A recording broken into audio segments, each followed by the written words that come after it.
Let me tell you a couple of things that have happened over the weekend. This one happened during the American Rescue Plan Act of 2021. You have a new threshold, and you should be aware of it because the IRS is going to come knocking, and this is why they have 80,000 people. The Internal Revenue Service reminded income taxpayers that due to the American Rescue Plan Act, gig workers who accept any transaction over $600 through a third-party app such as Venmo, Cash App, PayPal, must report those payments.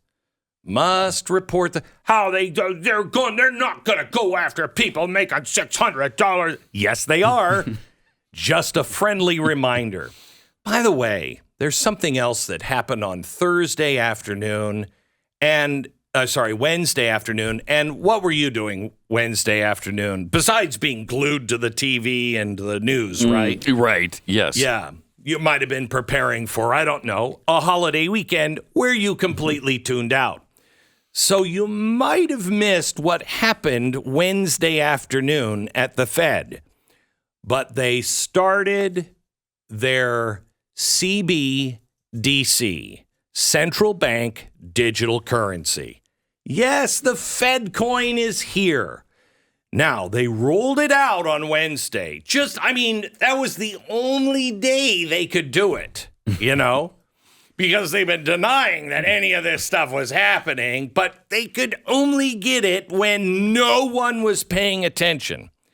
So they rolled it out, and it's in its beta test now. But here's the thing. I don't know if it's going to work because this is what they're trying to do. They're very concerned that they won't be able to make large digital transactions across the Atlantic. Okay? They're worried. These big transactions that happen, what they're doing now, and I'm going to try to break this down because it's very, very technical, but let me break this down for you. What they're doing is they're taking a digital currency and they're buying and selling and trading those digital currency, those dollars, over to someplace else, and they got to make it all the way over. Those numbers have to make it all the way over. Now, that's what they do, but now they're going to take a digital coin, not a digital dollar, a digital coin, and they're going to buy and sell and trade, and those numbers have to go all the way over to another place and finish the transaction. That's a completely different thing. Completely. Not related at all. Okay, how are you going to do this? You're going to take a whole system that is based on a digital paper dollar. Mm-hmm. You're going to digitize that dollar, and then you're going to just move numbers to another bank. Seems impossible. That's a dollar. That's paper. This is a coin. How are you going to do that? Completely different. So they think that as long as it passes its beta test, don't worry, they could have it. They could have it by spring. So they're essentially taking 20th century technology and using it in the 21st century. Yes. Wow. Yes. Wow. Yes. That's bold. But they have to have a name remember, You're right.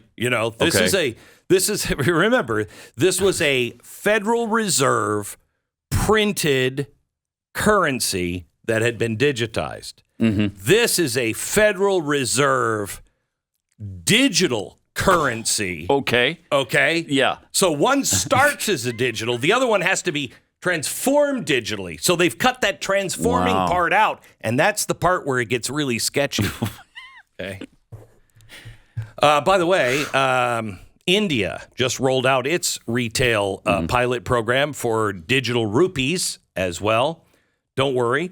I think maybe we should start having the conversation, because this is coming. Maybe we should start having the conversation of, gosh, this looks like the mark of the beast. I mean, doesn't it? But surely it's not. Surely it's not. Of course not. Not from the U.S. government. No. They never do anything underhanded or evil. Never. Especially when Democrats are in control. Amen to that, brother. Hey, by the way, the White House also last Wednesday announced that they're going to continue the freeze on student loan payments. Okay? Mm-hmm. Now, that means millions of people are not making payments on their federal student loans, regardless of their financial situation. They could be millionaires, still are not required to pay back that student loan. Now, the freeze, it started with Trump with COVID-19. Congress approved it. And it was supposed to expire 2 years ago, but it's been continually renewed by Congress. So it's been extended only 8 times. It has now cost you $155 billion per year. And that's scratching the surface. Now, here's the story. You probably didn't even hear that it was renewed again. But let me give you the other part of the story that certainly you haven't heard. This is big because of some of the weird rules that no one pays attention to, but I pay geeks a lot of money to watch this stuff. This is nothing more than a gigantic scam meant to benefit government workers. This is exactly what I told you they would do in 2009. Exactly. How does it benefit the government workers? Well, it's not just the government workers, but many who work for nonprofits as well. Many of those lean left. Okay. The second reason Biden likely wants to continue the pause is it greatly benefits employees at government agencies, including teachers, unions. Under the Public Service Loan Forgiveness Program, which is what we talked about in 2009. Do you remember this? Anyone who makes 10 years worth of monthly student loan payments, 120 in total, while working for the government or a nonprofit receives total debt forgiveness no matter how much they owe. Now, defying all logic? Yes.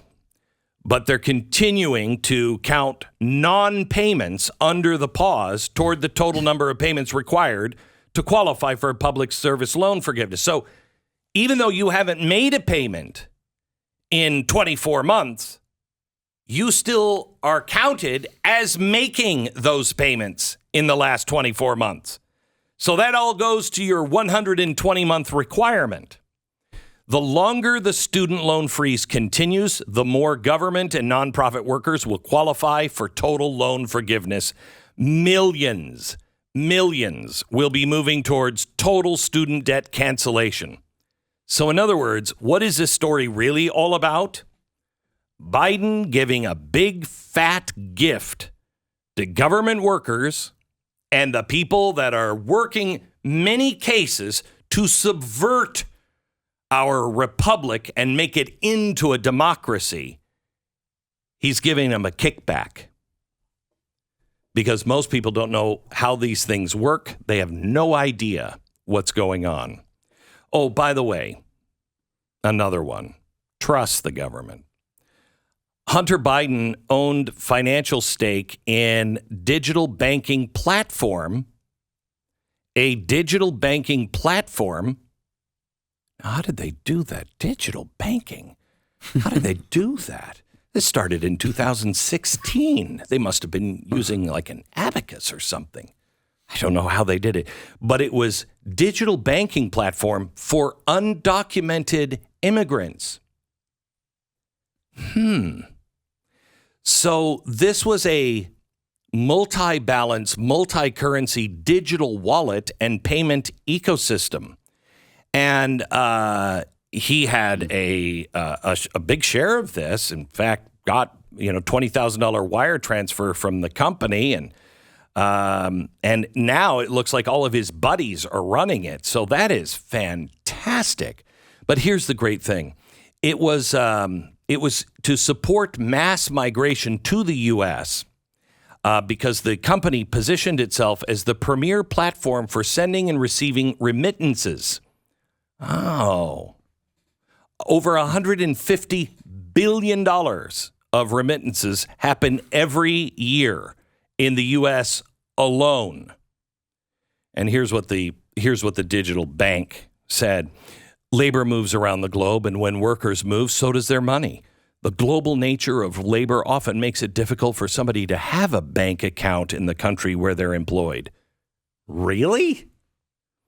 This is why ePlata allows you to transaction in a currency of your choice without limits across geographic borders.